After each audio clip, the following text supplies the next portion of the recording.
Tonight we're hearing from an Alma native who didn't expect to put her medical school education to use before she got to graduate.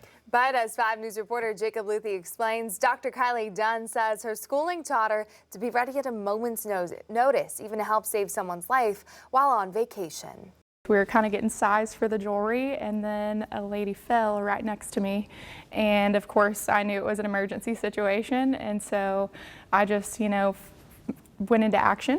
On April 5th, Dr. Kylie Dunn was on a vacation with her friends in Charleston, South Carolina, when she was forced to put her education to use just a month before graduation. I began checking for a pulse, and the patient was having some agonal breathing and other signs of cardiac arrest. And so I knew at that moment when I was unable to find a pulse that she was in cardiac arrest.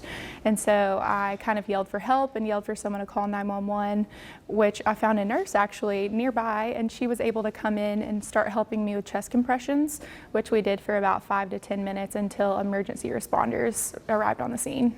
Dunn, who graduated with her doctorate from the Arkansas College of Osteopathic Medicine on May 18th, says her schooling supplied her with the confidence to act. We've had a lot of simulation training as far as, emergency situations go, and I think I just relied on my training from ARCOM, and I think it proves that it works. But not everyone needs to be a doctor to gain this life-saving skill. I think it's very important that everyone is CPR certified. I think it should be a requirement for high school graduation, because even in a very populated area, the average response time is 6 to 6.5 minutes.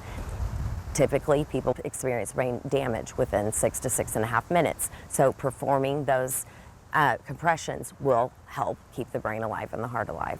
As for Dunn's situation, a reminder, that's not always the outcome. She says she received a call from police saying the woman she helped survived and was doing well.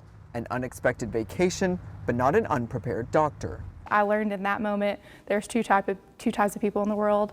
One of them being the one who gets very uncomfortable in those situations and runs away, and the other being someone who's comfortable enough to act. And so learning that about myself, it made me a lot more confident going into residency.